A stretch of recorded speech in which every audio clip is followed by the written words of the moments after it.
OK, nous sommes de retour. Merci d'avoir accommodé ce petit overtime ici. Donc, la prochaine session on va présenter aujourd'hui traite de sujets très différents, mais qui se ressemblent quand même. Tout aussi important. Le musicologue Danick Trottier, ainsi que la chef d'orchestre Dina Gilbert et le chef d'orchestre Francis Chouanière discuteront des récents changements dans les barrières entre les divers genres musicaux.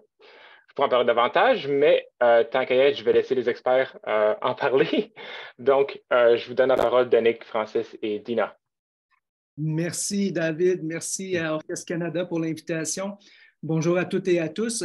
Donc, le propos qu'on va développer les trois ensemble, donc Francis, Dina et moi, est en continuité avec ce que David Max vient de présenter, en fait, fortement en continuité. Quand on s'est penché sur la réflexion qu'on voulait avoir, on est arrivé à l'idée que la notion de renouvellement de l'expérience en concert était ce qui nous réunissait les trois. Et on s'est dit que la meilleure façon d'y parvenir, c'était d'abord que je dresse un petit portrait par rapport aux formes de dialogue qui ont toujours existé, mais qui se sont beaucoup renforcées dans les dernières années entre musique classique et les musiques autres, qu'on peut penser au populaire traditionnel. Et après ça, avec Dina, on va pouvoir aller du côté plus des défis qu'il y a au niveau logistique dans les institutions et avec Francis, toute la question des développements de public. Et donc, on voulait avoir une forme de dialogue et ça va me permettre de tout de suite mettre la table. Je vais faire un peu comme David Maggs. À la fin, David a rappelé un petit peu lui comment il est arrivé au classique. Eh bien, je pense que je ne suis pas le seul dans ce cas-là. Je suis arrivé au classique, dans mon cas, par la musique populaire. Je suis guitariste de formation et c'est la virtuosité en guitare, entre autres dans la guitare électrique, par le heavy metal qui m'a conduit aux musiques classiques. Beaucoup de guitaristes heavy metal des années 80-90 avaient parfois une formation en guitare classique et s'inspiraient donc des bases d'harmonie de Bach ou de d'autres compositeurs pour les transposer en musique classique. Si vous connaissez un petit peu de heavy metal, comme chez Ozzy Osbourne, le guitariste Randy Rhoads avait une formation de guitare classique, par exemple. Donc, ça met bien la table parce que il ne faut pas oublier que notre relation à la musique classique est très formatée par notre éducation, par notre culture, par la société dans laquelle on vit. Et du coup, on a tendance parfois à concevoir les musiques de façon séparée, de façon divisée. C'est notre héritage. Et puis, quand on s'aperçoit que c'est un héritage qui est très construit, ça nous permet d'avoir une pensée critique et puis de remettre les choses en perspective. On évoquait tantôt le rôle de l'orchestre, comment l'orchestre s'est développé. Et il ne faut jamais oublier qu'avec l'orchestre, il y a évidemment la notion de répertoire. La répertoire, donc qu'est-ce qu'on joue, comment quels sont les choix, dans le fond, que commandent les orchestres, les acteurs que sont les musiciens, les directeurs artistiques, etc. Donc, la notion de répertoire est au cœur même de notre relation à la musique parce que, à travers le temps, cette conception de musique classique s'est beaucoup consolidée au 19e siècle avec l'idée d'une musique qui devait avoir passé l'épreuve du temps. Plus une œuvre avait passé l'épreuve du temps, plus un compositeur avait passé l'épreuve du temps, plus c'était une marque de grandeur. Et c'est comme ça, par exemple, qu'au début du 19e siècle, un Mendelssohn va redécouvrir la Passion selon Saint Matthieu de Bach. Il va la diriger, on va parler du retour de cette œuvre-là de Bach qui était plus jouée pendant un certain nombre de décennies. Et tout ça me conduit à dire que dans cette façon qu'on a de concevoir le classique, si oui, il y a eu une consolidation d'un répertoire précis, et là on pense à Beethoven, à Brahms, à tous les grands noms que vous connaissez, en retour, il y a toujours eu des dialogues dont on est les héritiers aujourd'hui. Et ça m'amène à dire qu'il ne faut pas perdre de vue que ce dialogue-là, il est très fécond. Il est très fécond pour les orchestres, il est très fécond pour les artistes. Et je voulais en donner quelques exemples. Dans toute cette transformation du répertoire qu'on connaît depuis les dernières années dans les orchestres, il y a par exemple l'insertion des musiques de film. Or, les musiques de film ont toujours été un lieu d'intersection parfait entre classique, populaire, traditionnel et autres.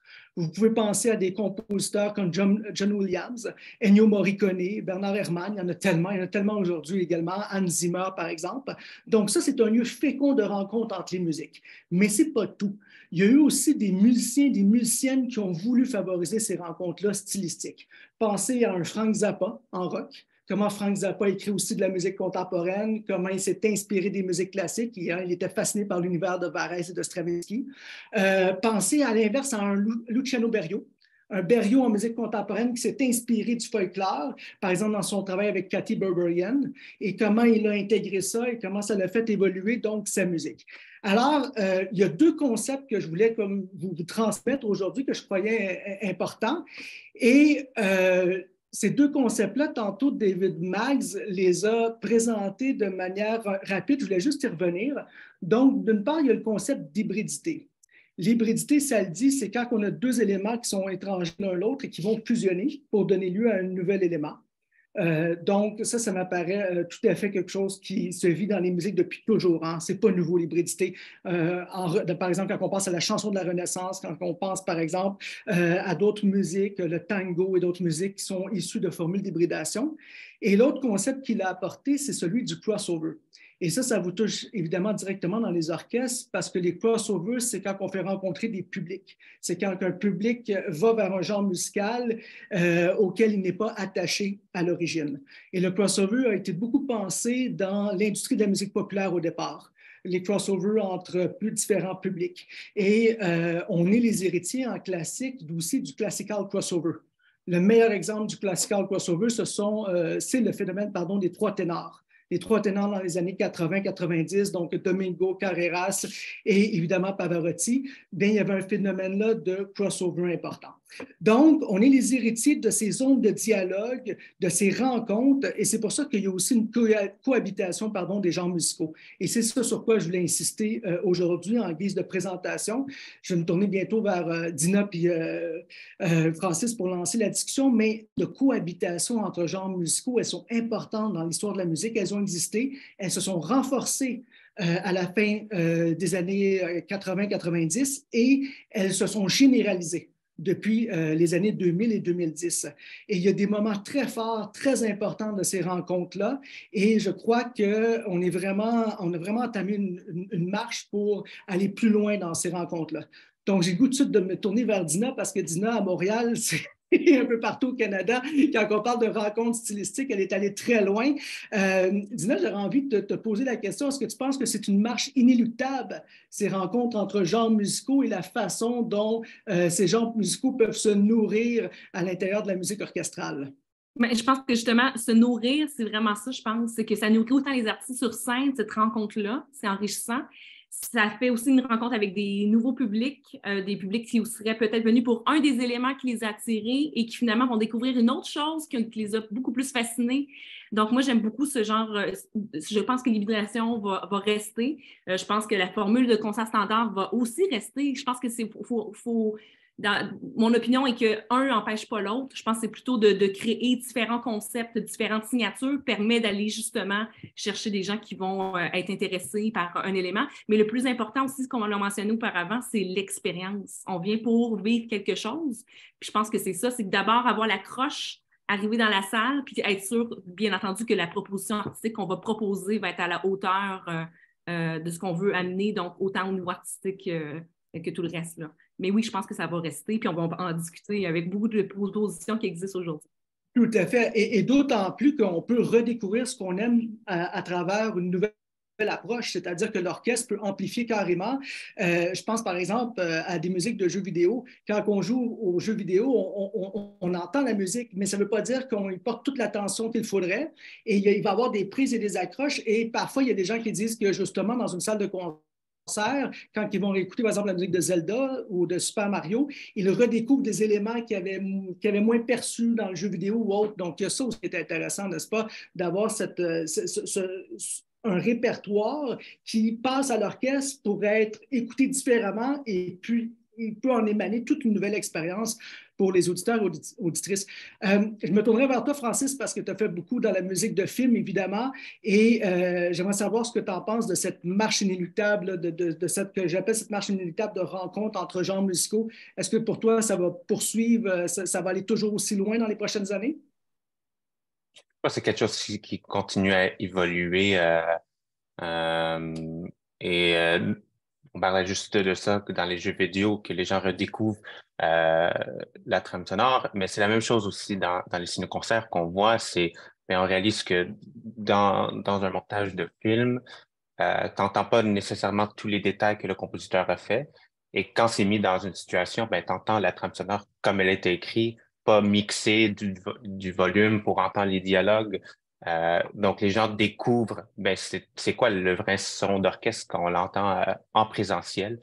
C'est ça le noyau de découverte dans le symphonique.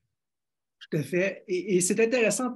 On a tendance, je pense, parfois à sous-estimer à quel point la découverte musicale peut être un tremplin pour aller ailleurs. Hein, et bon, c'est sûr que là, on parle avec des musiciens. Pour la plupart, vous êtes des passionnés de musique. Je pense qu'on l'est tous. Donc, c'est sûr que c'est un peu évident pour nous. On a une soif de connaître de nouvelles musiques, d'en apprendre et autres. Mais je pense qu'on peut aussi mettre ça en perspective, le fait que l'orchestre est un moment pour redécouvrir un répertoire et peut-être créer une prise pour aller ailleurs, comme vient de dire Francis avec cette question de l'arrangement. Donc, ça va bientôt être le temps de parole à Dina pour ce qu'elle voulait apporter comme sujet de réflexion. Je voudrais juste terminer en disant que c'est peut-être là aussi où il y a quelque chose qu'on a tendance à oublier quand on regarde l'histoire des musiques, c'est à quel point il y a toujours eu de la musique instrumentale. Et la musique instrumentale a toujours été importante. Et négliger la voix, je sais que la voix est fondamentale. Par exemple, en musique populaire, on sait que 95 à 98 % de musique populaire vont mettre la voix à l'avant-scène. Mais il n'en demeure pas moins que la musique instrumentale a toujours une place, autant dans les musiques traditionnelles, les musiques folkloriques, les musiques populaires, des musiques traditionnelles. Et il y a même des genres musicaux qui ont favorisé les intersections, par exemple le jazz. Alors, je trouve ça intéressant de rappeler à quel point on est aussi les héritières et les héritiers d'un bagage musical où ces dialogues-là existent et peuvent nous permettre aussi de comprendre pourquoi au 21e siècle ça met la norme. Et je vais juste finir mon intervention avec une idée, c'est penser à la part du numérique dans tout ça. À quel point le numérique a fait tomber des barrières musicales. Quand vous vous promenez sur YouTube, quand vous surfez sur des plateformes, bien, vous avez accès à toutes les musiques et parfois, elles vont être cataloguées, c'est certain, puis parfois, les algorithmes vont vous orienter vers certaines écoutes. Mais il n'en demeure pas moins qu'il y a moins de barrières sur le net et quand ces barrières tombent, quand ces barrières-là tombent, bien, ça permet de redécouvrir des musiques, d'aller plus dans l'exploration de nos goûts. Donc, je pense que c'est très 21e siècle et je pense qu'on n'a pas fini de voir comment les gens vont être curieux d'aller entendre ou de vivre de nouvelles expériences. Et là, c'est parfait parce que ça me permet de prendre mon miroir puis de me tourner vers Dina, n'est-ce pas? Je te cède la parole. Merci, Danick, pour cette merveilleuse introduction. De mon côté, en tant que chef d'orchestre invité avec différents projets, puis aussi directrice musicale à Kamloops, c'est vraiment avec mon chapeau, justement, de directrice musicale et de chef invité que je vais pouvoir explorer un petit peu plus, dans le fond, les défis, les questions qu'on peut se poser quand on vient à vouloir créer ce genre de proposition-là au sein d'un orchestre ou d'une organisation. C'est certain que, dans le fond, quand on va vouloir créer une opportunité comme celle-là d'un concert qui sort un peu d'une formule ouverture, concerto, symphonie, c'est certain qu'il y a un budget qui est là. On veut avoir un degré, dans le fond, de risque qui va être acceptable versus l'innovation qu'on va aller chercher. Puis bien sûr, dépendamment de la grandeur de l'organisation, du budget de l'organisation, de la ville où on se situe, de la capacité de la salle, ça va être des éléments qu'on va tout de suite devoir prendre en considération et même les ressources humaines qu'on a à possibilité afin qu'on puisse créer quelque chose qui va finalement être une belle expérience puis qu'on va pouvoir grandir et croître avec ça. Mais je pense que de tester une première expérience, c'est toujours la clé, de ne pas penser nécessairement à partir d'une série tout de suite. Moi, je me souviens de mes premières expériences, en fait, j'ai été assistante à l'Orchestre symphonique de Montréal, donc j'ai eu l'occasion de voir plusieurs moutures des séries pop à l'OSM qui étaient très intéressantes. D'ailleurs, Danick, c'était une des choses aussi que tu avais parlé dans une de nos rencontres, à quel point il y avait eu, dans le fond, l'émergence de ce créneau-là au Québec quand même depuis quelques décennies, puis que ça a continué avec les années. Mais j'avais été approchée il y a quelques années, il y a une dizaine d'années, par un orchestre en France qui voulait faire une première proposition d'un hip-hop symphonique. Ça, c'était très inhabituel pour eux. Ils étaient justement intéressés par ce que le Québec offrait en cette proposition-là. Ils disaient donc, ils vous semblez plus habitués, ça va nous sécuriser d'avoir une chef qui a eu cette connaissance-là de ces deux mondes-là. Et comprendre qu'on parlait des jeux vidéo, à quel point finalement le public des jeux vidéo est immense par rapport à ce que notre conception, en étant dans notre niche de musique classique, on conçoit. Bien, il faut comprendre que le hip-hop, il paraît que c'est la musique qui est la plus écoutée dans le monde, tout genre confondu. Mais par contre, c'est celle qui est la moins représentée à la radio. Ce qui faisait en sorte que pour Radio France, de créer un concert comme ça, hip-hop, en quelques instants, tous les billets étaient vendus. C'est un public qui, pour une des premières fois, venait peut-être à l'auditorium de Radio France et qui se disait « Ah, wow, celui-là est aussi pour moi. » C'est intéressant. On a décidé de créer un projet pour moi avec des artistes I Am, Big Flo et Oli, les Sages Poètes, donc des artistes comme ça. Et je dois dire que les premières approches, je voyais bien que l'orchestre était un peu « Qu'est-ce qu'on fait là? » C'est certain qu'il y a une certaine appréhension quand c'est une première expérience. Et finalement, ça a été extraordinaire. Le public était debout. Les musiciens ont commencé aussi à être beaucoup plus dans l'action pendant les concerts. Et maintenant, je pense qu'ils sont rendus à 7e, 8e édition. C'est rendu vraiment une signature qu'ils ont à chaque année par ce succès-là, mais aussi par les personnes qui ont cogné à la porte, Issam Krimi à l'époque, et qui a finalement favorisé ce lien-là. Donc, je dirais qu'il faut être... peut-être avoir en vigie, peut-être ces gens-là qui sont autour de nous, dans nos communautés, qui peuvent être les bons passeurs et les bons communicateurs pour qu'on puisse créer ces contacts-là au départ. Souvent, ça va être un orchestrateur, un arrangeur, ça va être un artiste, et c'est comme ça qu'on va pouvoir finalement mêler deux choses, parce que prendre pour acquis qu'on connaît tout, nous, du milieu symphonique, on va peut-être finalement arriver à une proposition qui ne sera pas à la hauteur de ce qu'on souhaite pour l'autre clientèle qui est recherchée. Grosse parenthèse, mais donc, il faut penser à ça. Donc, si vous voulez commencer avec votre orchestre, vous avez ou votre organisation, vous avez une série qui est standard ou peut-être un concert de Noël et that's it, je dirais que plusieurs étapes ou différents niveaux peut-être d'exploration que vous pouvez faire pour tenter ces expériences-là de crossover, de concert pop et tout. Il y a les formules d'abord, formule clé en main, je dirais, le matériel d'orchestre, dans le fond, vient avec carrément l'artiste ou le band cover. Je pense à ça tout de suite en partant des Jeans in Classic, qui est une formule qui est beaucoup utilisée à travers tout le Canada anglais, je dirais principalement, parce que bien entendu, c'est souvent des artistes anglophones donc qu'on couvre dans le catalogue. Mais eux, ce que je trouve vraiment qui est agréable, si vous voulez faire un premier essai, c'est que vous arrivez sur leur site web, ils ont le catalogue entier de toutes les propositions, ils ont déjà des partitions faites pour l'orchestre, pour... Elton John, Pink Floyd, vraiment une multitude d'artistes. L'orchestration est définie, le coût par c'est fait et c'est vraiment extrêmement rapide parce que dans le fond, la personne avec qui vous interagissez, que vous allez communiquer est aussi un musicien de l'ensemble, ce qui est aussi quelque chose qui est vraiment très bien. Je pense aussi à Jim Witter qui présente aussi quelques concerts aussi qui sont vraiment taillés sur mesure et où il y a aussi une expérience que j'avais eue avec Classical Mystery qui était dans le fond un band cover de Beatles, qu'eux utilisaient vraiment chacune des guitares exactement comme chacun des membres du band s'habillait exactement selon les albums, les pièces qu'on faisait. C'était des expériences qui étaient très intéressantes aussi et qui va chercher une chose que j'avais découvert en fait avec toi, Danick, la rétromania, à quel point ça va chercher quelque chose. J'aimerais peut-être que tu nous exposes un peu ce que ça vient chercher chez le public, dans le fond, quand on va rechercher ces artistes-là, ces bands épiques, mythiques là, qui peuvent être introduits à l'orchestre. C'est très intéressant, la rétromania. En fait, c'est un concept qui a été forgé par un critique qui vient du rock, qui s'appelle Simon Reynolds. Et il a remarqué, lui, que dans les années 2000, c'était évident, là, il y avait un retour vers les années 70, vers les années 80. Mais après ça s'est répandu dans le domaine des communications et autres, c'est qu'on est vraiment dans un rapport rétro à la culture du 20e siècle depuis l'entrée dans le nouveau millénaire. Et cette rétromania, c'est être vraiment dans un ancrage où il y a des éléments qui sont recyclés provenant du passé, que ce soit dans le look vestimentaire, que ce soit dans la musique. Donc, dans la musique, vous pouvez penser évidemment quand on entend des sonorités disco, quand on entend des sonorités qui sont propres aux musiques du 20e siècle. Donc, la rétromania, c'est un phénomène vraiment qui est très fort depuis les années 2000 et ça ne tend pas à diminuer. Ça tend à s'amplifier. On le voit autant dans le populaire que dans aussi le rapport aux musiques que vous présentez ou que vous dirigez dans des formes de crossover, parce que souvent, il y a plusieurs de ces musiques-là qui appartiennent à la fin du 20e siècle, comme en musique de jeux vidéo ou en musique de film. Tout à fait.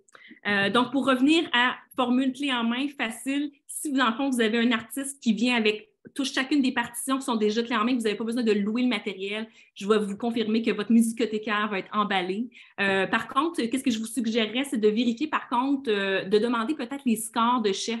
je parle au chef ici de programmation, au directeur général, parce que côté coût, des fois, qu'est-ce qu'ils vont comprendre ou assumer de doublure dans les bois, les cuivres, il y a des choses qui finalement pourraient être, comment je pourrais dire, accommodées, qui va faire en sorte que justement un orchestre de plus petite taille peut finalement faire un programme qui au départ montrait qu'on avait des bois par 3, alors que finalement non, il double beaucoup. Donc, il y a des choses comme ça qui sont à faire. Donc, faciliter pour l'orchestre en très peu de temps, ce genre de programme-là, ceux que je vous mentionnais, en une répétition, ça peut être fait, plusieurs concerts. Règle générale, c'est des salles qui sont vraiment pleines. Ce n'est pas nécessairement des gens qui vont nécessairement venir à tous vos autres concerts, mais qui vont quand même connaître votre orchestre sur un autre jour. Donc, moi, comment je vois ça? Je vois ça comme le fait que c'est une opportunité pour votre orchestre de se présenter sur un jour un peu plus décontracté aussi, un peu plus de spontanéité dans les concerts. On se permet plus de choses, plus d'interaction avec le public. Puis ça, je pense que c'est une bonne chose qui favorise un bon contact avec une communauté pour que tout le monde, je pense à Kamloops, tout le monde sait dans le fond qu'il y a quelque chose, une expérience dans l'année qu'ils peuvent apprécier, qui va être pour eux avec le Kamloops Symphony. Je trouve que c'est une chose qui peut être intéressante.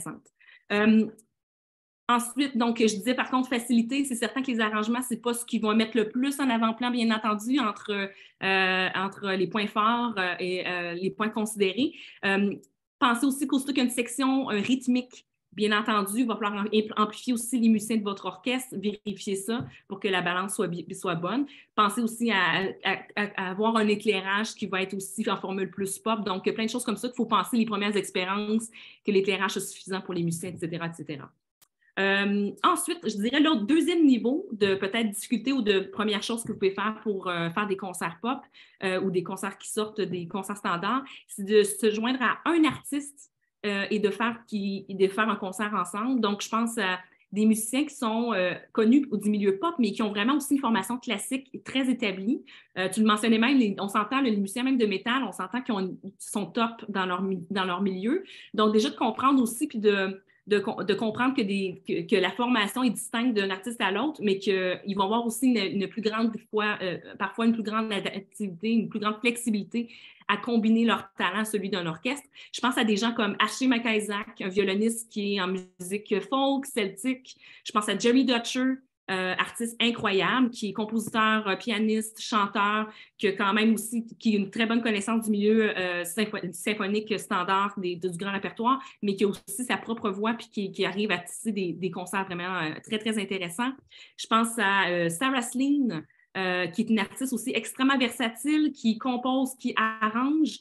On a fait une expérience récemment avec le Kamloops Symphony avec elle, puis ce que j'aimais faire, c'est le fait qu'elle avait tellement une grande versatilité que oui, elle faisait des covers de Johnny Mitchell, mais elle faisait aussi ses propres chansons, et on a aussi inséré des œuvres de Christophe Atis, un compositeur extraordinaire, puis de voir qu'elle avait cette capacité-là à changer d'un style à l'autre, était vraiment intéressant. Puis c'était de voir aussi à quel point il y avait des gens du milieu dans notre public qui étaient du concert standard de Masterworks, qui venaient à ce concert-là peut-être pour le Atis, d'autres qui venaient pour le Johnny Mitchell, puis qui ont découvert une artiste incroyable qui faisait tout. Donc, Sarah Slean, honnêtement, c'est génial. Je dirais dans ce genre d'artistes-là qui sont comme plus en solo ou peut-être duo sur scène, qui n'ont pas nécessairement une section rythmique qui viennent avec eux. Le défi, ça va être surtout d'avoir une clarification de communication, parce que souvent un agent intermédiaire. Donc, mon conseil là-dessus, le premier tout à l'heure, quand c'était pour les package deals, c'était vérifier l'instrumentation adéquate. Celui-ci, ce serait plus vérifier que la communication est fluide du début à la fin. C'est des artistes qui sont extrêmement sollicités puis qui ne font pas juste des concerts symphoniques. Donc, de vérifier que l'information est bien établie. Et aussi, ils vont avoir certaines fois des arrangements taillés sur mesure, mais ça va souvent être des arrangements parfois de location ou de différents arrangeurs. Donc, de vérifier dans votre budget tous les rouages à avoir en tête pour s'assurer, dans le fond, que votre budget tient la route là-dessus puis que l'instrumentation aussi fonctionne, parce que des fois, l'instrumentation va être un peu plus éclectique aussi. Ensuite, le troisième niveau, nécessairement, ça va être commander vos propres arrangements. Ça, c'est certain que ce n'est pas toutes les grandeurs d'orchestre qui peuvent se le permettre, mais à ce moment-là, c'est un plaisir parce que vous sélectionnez l'artiste avec lequel on veut tisser un lien. Puis ça demande donc une grande planification à long terme, c'est certain. En logistique et en coûts financiers, c'est beaucoup plus important, mais ça apporte des rencontres qu'on n'aurait peut-être pas connues au départ. Mais là, il y a bien entendu beaucoup d'orchestres qui ont déjà leur série depuis plusieurs années. Je vais parler peut-être plus au Québec parce que sinon, je vais m'étendre trop longtemps. L'OSM, bien entendu, l'Orchestre symphonique de Montréal, depuis des décennies, fait ces formules-là. Eux ont choisi leur signature justement de créer des rencontres avec des artistes de différents univers. Je pense à Simon Leclerc qui a autant fait des concerts avec Mika, Cowboy Fringant, Zen Dufresne, Harmonium Symphonique, dont ils ont fait des magnifiques arrangements. Et pour lui, la signature avec l'OSM, c'était par contre pas de section rythmique. Et là, c'est vraiment là que toute l'ampleur de l'orchestration est vraiment importante et qu'on découvre vraiment un orchestre sous son vrai jour, je dirais, mais qui est aussi porté avec l'artiste puis sa signature. Donc, c'est vraiment intéressant.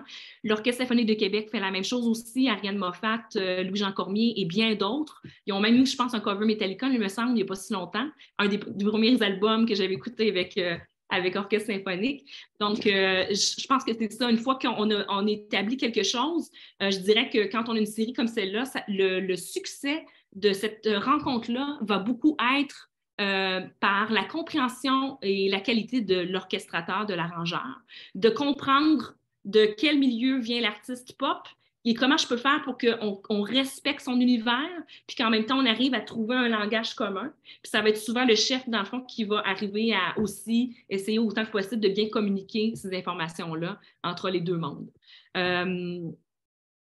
Ensuite, je pense à peut-être des concerts. On parlait d'hip-hop en France. Il y a eu des occasions aussi où j'en ai fait plus récemment avec l'Orchestre symphonique de Montréal.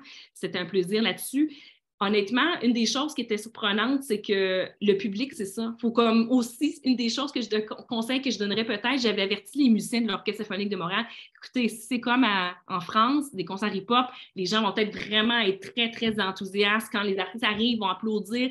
Donc, soyez à l'affût que tout ce genre de choses-là peuvent arriver, puis qu'on doit quand même rester, oui, concentré dans ce qui peut arriver, mais il faut aussi être spontané avec ce qui se vit sur scène, puis c'est ça qui fait que c'est agréable. Puis je pense qu'au début, le premier concert, on revenait de COVID, la pandémie. Là, on ne savait pas, on a-tu le droit de chanter, on a-tu le droit de se lever debout, puis tout ça. Puis c'était agréable après ça d'avoir le OK de Marianne Perron qui disait, bien sûr, oui, on est à la maison symphonique, mais le deuxième soir, n'hésitez pas les artistes à faire lever la foule. Il y a peut-être cette petite gêne-là qu'on a des fois, mais je pense que c'est ça, c'est d'avertir les artistes aussi du degré de, oui, on veut votre énergie, on veut que vous respectiez l'énergie que vous avez, la communication que vous avez habituellement avec votre public, on veut ça.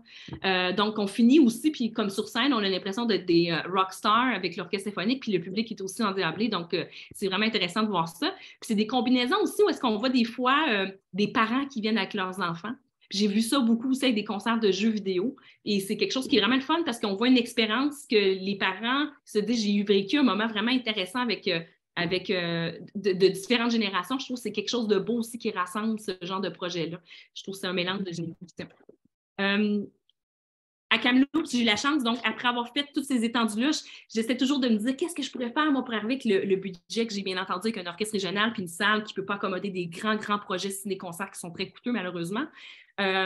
On s'est lancé l'année cette saison en se disant on va faire une première expérience en commandant nos arrangements, justement, mais on a commencé à plus petite échelle, ça a été un grand succès. On a fait la moitié d'un concert, puis ça, c'était une je dirais, des prochaines tendances que je veux poursuivre, c'est de faire vraiment une combinaison de deux choses dans un même concert. Donc, un public qui vient pour une symphonie de Dvorak, puis il y a des gens qui viennent pour l'artiste hip-hop qui connaissent bien. Et on fait en sorte que, justement, même on ne ment pas dans notre publicité, bien entendu, mais on a deux sortes de marketing différents, deux sortes de posters différents pour que chacun des milieux se sentent interpellés par l'élément qui les intéresse. Donc, on avait appelé ça New World, New Beats. Donc, oui, on a beaucoup de beats dans une symphonie de Dvorak, mais avec le hip-hop aussi.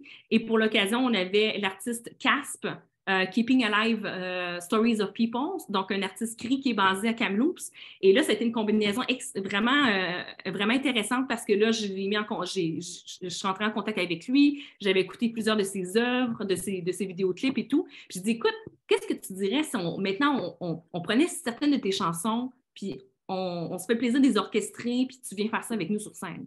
Donc, au début, tu es quand même un peu curieux. Ben vraiment, on ferait ça. Puis je dis, écoute, j'ai envoyé des exemples de ce qui se faisait. Puis tout de suite, elle dit, oui, je suis intéressée. Puis là, tout de suite, après ça, avec cet artiste-là, en collaboration, on a choisi les pièces. Il a choisi les autres artistes qui voulaient aussi inviter sur scène. Et tout ce travail-là a fait en sorte que c'est devenu notre projet collectif ensemble, qui faisait en sorte que tout le monde se sentait respecté là-dedans. On a trouvé une compositrice, Stéphanie Hamelin-Tomola, qui était beaucoup habituée aussi dans la musique de film. Puis je me dis, ça va être une personne qui est habituée de travailler sur des commandes en très peu de temps, qui est habituée de faire des simulations audio, donc l'artiste va pouvoir entendre le résultat approximatif de comment ça va bien se passer. Et donc, ça va favoriser beaucoup le travail de répétition. Et ce qui a été fabuleux dans cette rencontre-là, c'est justement de passer d'une section à l'autre du concert, puis de voir finalement le public se lève, puis de voir mes habitués de 60-70 ans dire « J'ai tellement eu de plaisir à vivre cette expérience-là, de voir un membre du public qui vient faire… une improvisation sur scène avec les rappeurs. » Donc, bref, ces rencontres-là, je trouve enrichissantes parce qu'on veut créer quelque chose d'unique, puis ça le permet. Je vais terminer peut-être en disant seulement qu'il y a énormément de choses qui peuvent être faites aussi avec le répertoire standard en le jumelant avec d'autres formes d'art. Humour et musique. Je pense à André Sauvé qui a fait des concerts vraiment, vraiment très intéressants avec l'OSM puis avec l'OSQ. Je pense à Conte et musique, je pense à Fred Pellerin et l'OSM qui en est rendu à plusieurs moutures. Donc, on fait du répertoire que l'orchestre connaît, mais on mêle ça, on raconte une histoire, les gens vivent quelque chose. Moi, à plus petite échelle, j'avais fait la même chose avec Cédric Landry à l'Orchestre symphonique de l'Estuaire, puis ça a été un des moments forts de la saison aussi. On mélange deux univers qui ne semblent pas s'attacher au départ, puis on trouve finalement des liens. Plus récemment, Torji et le Kamloops Symphony Orchestra. Torji, c'est une drag queen, une multi-instrumentiste qui est phénoménale, qui a fait plusieurs concerts à travers le Canada. Vraiment, ça a été 2 concerts sold out, le public endiablé aussi, même chose. Puis de se laisser la permission, dans le fond, autant dans un concert d'apprécier une danse macabre que finalement d'aller dans du Lady Gaga. Honnêtement, c'était vraiment très intéressant à faire. Jeux vidéo, l'Orchestre métropolitain avec la Symphonie du jeu vidéo de Montréal, un projet qui a pris énormément de temps, mais qui était grâce à la créativité et l'innovation de Maxime Goulet. Donc, encore une fois, une personne pilier dans un projet qu'on va aller chercher l'expertise puis qui va être capable de rassembler l'expertise de chaque personne des différents domaines va être vraiment toujours la clé. Et bien sûr, les ciné-concerts. C'est d'ailleurs une des choses que je voulais peut-être arriver à toi, dans le fond, Francis. C'est les ciné-concerts. Moi, j'ai souvent les questions des conseils d'administration comme « Hey, on pourrait-tu faire E.T. à Kamloops, un Walt Disney? » Mais tu sais, je pense que toi, tu peux comprendre un peu plus la capacité, dans le fond, ou les ressources que ça demande. Qu'est-ce que tu penses, toi, de ça? Ou qu'est-ce qui est possible? C'est quoi les défis, en fait, quand on vient pour faire une grosse production comme celle-là? Évidemment, les ciné-concerts, c'est très coûteux. On essaie tous les droits avec Disney et tout ça, même juste le montage technique, plus la projection, tout est amplifié. Mais on veut toujours représenter l'orchestre complet. Même si c'est amplifié, ça ne veut pas dire qu'on va avoir 4 violons pour un John Williams. On veut quand même un orchestre de 70. Donc, c'est ça. On vient dans des coûts élevés. Mais je crois avec tout ça, Dina, on peut faire une petite transition aussi avec ce que je voulais parler, c'est de public et comment on voit tout ça. Donc, je crois que le public de ciné-concert et des pop symphoniques sont très différents. Je crois en général, ce qui attire les gens en pop, principalement, c'est les artistes, comme on disait dans notre discussion. Les gens vont venir voir si c'est Patrick Watson symphonique, ils vont voir cet artiste-là et après l'échange ou le public qui irait après ça regarder l'orchestre symphonique dans un concert de Dvorak est très petit. Donc, on parle de 1 à 2% habituellement.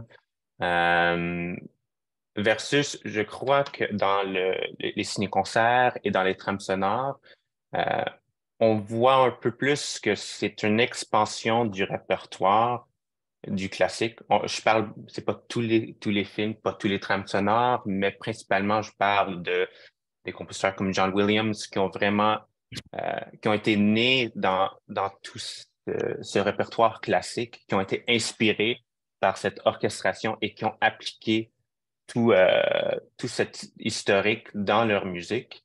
Je crois que c'est une des choses pour laquelle c'est tellement puissant et les gens s'identifient aussi avec. Mais je crois qu'il faut aussi se souvenir que on est dans une génération, dans un temps où les gens sont très attachés au visuel. Euh, sont- donc, un ciné-concert, je crois, c'est un peu naturel dans l'évolution des concerts parce que les gens, quand on va à un concert, des fois, les gens disent, ben, je ne sais pas où regarder. Est-ce que je regarde les violons? Est-ce que je regarde la flûte? Ils sont un peu perdus dans ce monde, particulièrement les gens qui connaissent pas c'est quoi un orchestre. Juste de rester dans une salle et écouter de la musique, c'est une expérience. Mais de voir après le film en même temps, je crois qu'il y a quelque chose qui garde l'attention encore plus, particulièrement dans la génération plus jeune. Euh, Après, c'est de dire, ben, comment est-ce qu'on peut euh, créer un lien entre le répertoire de ciné-concert et de pop et d'aller renforcer le répertoire qui est déjà établi, nos chefs-d'œuvre, nos Mozart, nos Brahms et tout. Ben, premièrement, ce que je venais juste de dire, c'est que en général, on voyait déjà euh, l'idée de film et musique symphonique est déjà bien ancrée ensemble parce que ben, beaucoup de musique classique était déjà dans les films qu'on reconnaît comme Bugs Bunny ou ben, n'importe quel film maintenant qu'on entend, OK, on entend dans un passage plus triste, on entend le Lacrimosa de Mozart. Donc, les gens reconnaissent ce thème-là et après, peut-être, sont prêts à les découvrir tout le requiem au complet. Donc, une chose importante dans la programmation que je trouve, c'est de trouver la pièce clé, les pièces clés que les gens des nouvelles générations vont s'identifier avec. Si c'est le Lacrimosa, les gens le connaissent parce qu'ils ont été exposés. Donc, c'est une éducation qui s'est faite à travers le film. Euh, et des fois, je crois qu'on fait l'erreur de dire, ben, on va juste programmer. On s'attend à ce que le public vienne à un concert où ils connaissent rien.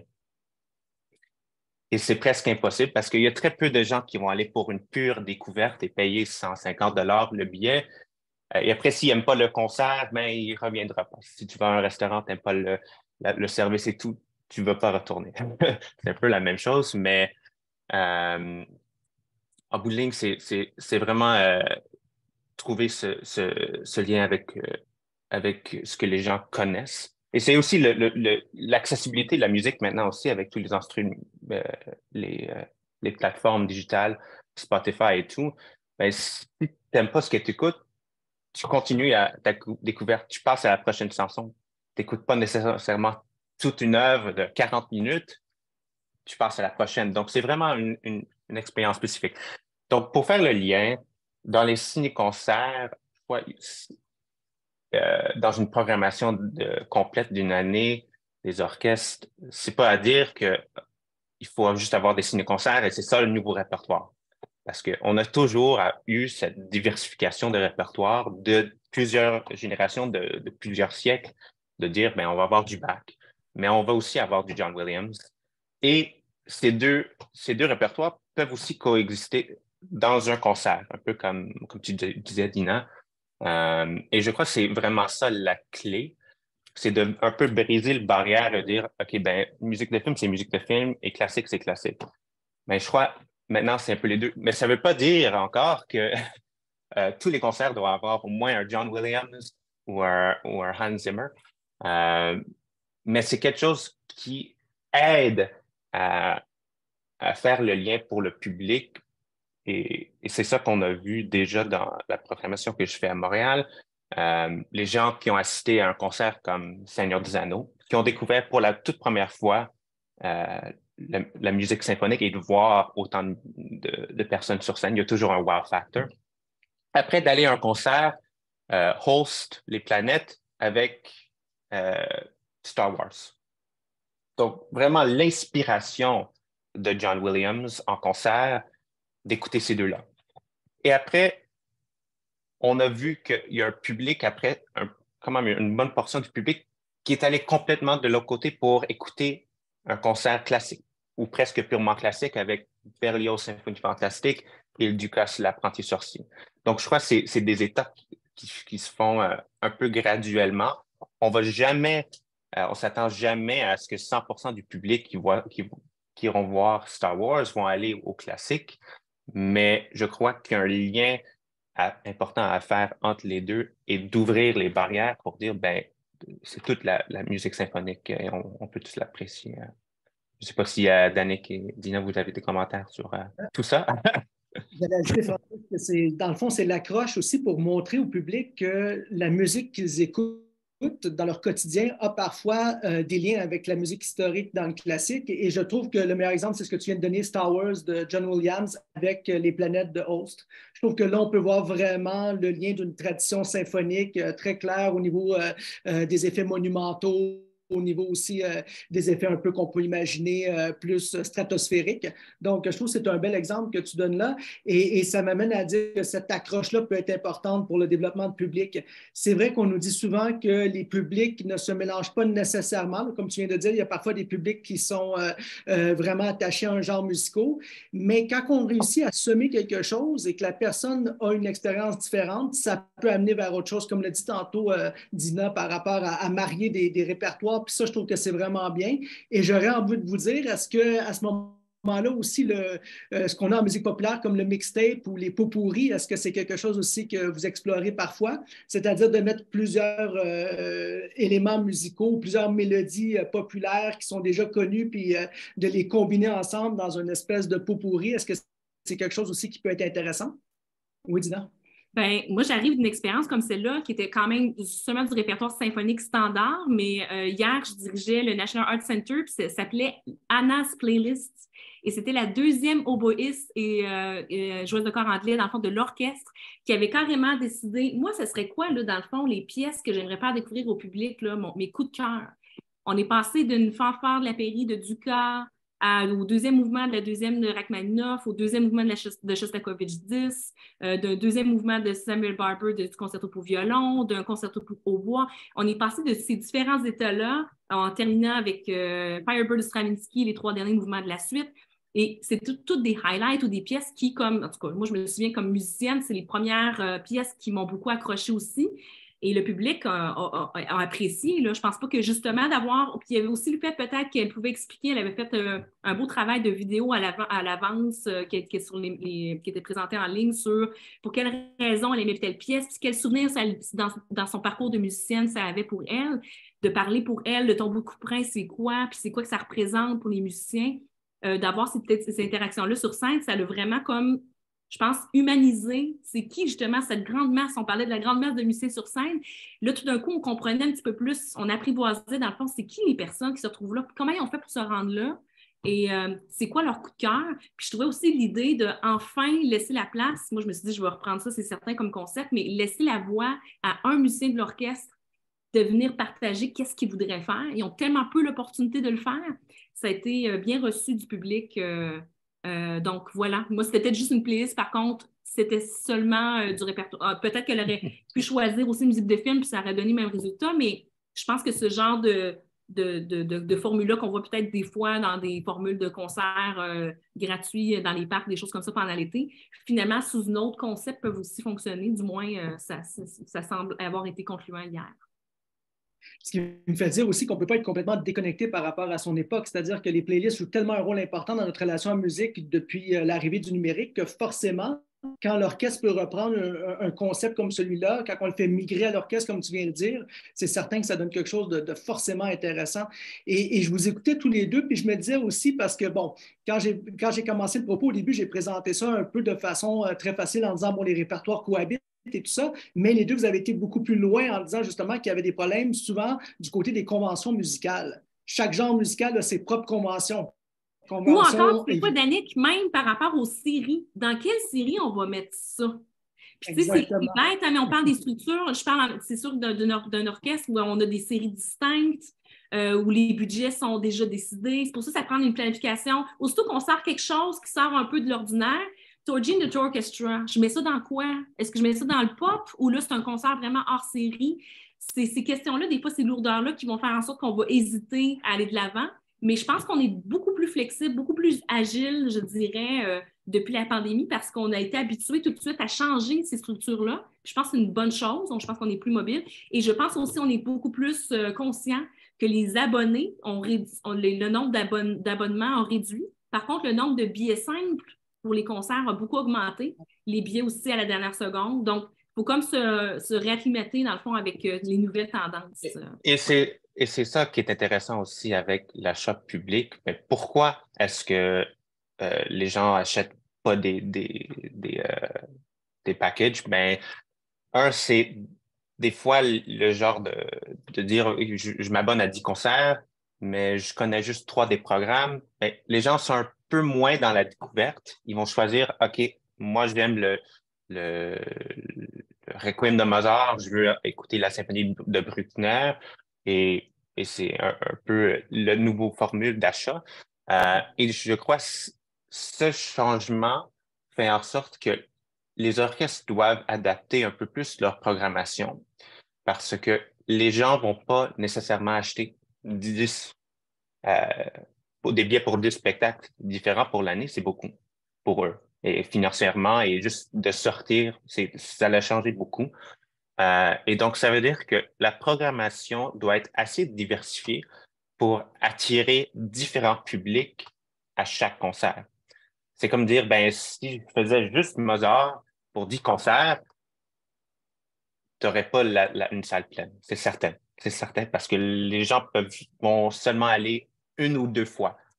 Mais si ça commence avec Bach, tu fais un concert pop, tu fais un concert ciné-concert, ben, tu as plus de chances que ça soit rempli parce que les gens, ben, tu sais, différents publics pour chaque concert. Et donc, la portée et l'impact que l'orchestre peut avoir dans la communauté est plus grande. C'est pas juste un public, c'est plusieurs publics. C'est plusieurs publics, exact. Puis au lieu de penser qu'il faut toujours essayer d'aller chercher tout le monde, finalement, on perd tout le monde. Je pense que de faire par moment des différents concepts uniques comme ça, puis de surtout penser dans la globalité, qu'est-ce qu'on veut que les gens ressentent en sortant de ce concert-là?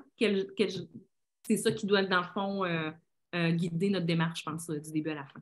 Ouais. Et je pense qu'on est pas mal à la fin de notre... Oui, une dernière minute, donc j'aurais envie de vous dire que dans le fond, à vous entendre aussi, il y a une prise de risque fait différent. Et cette prise de risque-là, ben, il faut l'assumer. L'assumer autant à l'orchestre que dans le public pour voir ce qui va se passer. Et voilà, j'aimerais peut-être juste terminer là-dessus, vous entendre les deux. La prise de risque, est-ce qu'on l'assume toujours parfaitement ou elle peut être difficile des fois à assumer? Dina? Ben là, ça dépend, dans le sens que c'est sûr qu'un conseil d'administration qui veut arriver après une pandémie, on peut être... Il faut regarder les tendances, en même temps, on les apprend, les tendances, au fur et à mesure. Mais je dirais que ça a été très surprenant par moments des concerts qu'on se dit, oh mon Dieu, finalement, ça tarde à monter la billetterie. Cette année, en tout cas, à Kamloops, on a eu vraiment des très beaux résultats. Puis même, je pense aussi, plusieurs concerts soldantes dans des propositions comme celle-là, comme Torgy et tout. Mais je pense même à Harmonium Symphonique, que j'en suis rendue à une vingtaine de représentations où c'est sold out, concert après concert. On vient toucher à Rétromania, au fait que c'est et là, c'est un orchestre symphonique entier. On n'a même pas l'artiste même, on n'a même pas Harmonium Serge Fiori sur scène. Donc, on a trouvé une espèce de formule qui fait en sorte qu'on va chercher tous ces éléments-là.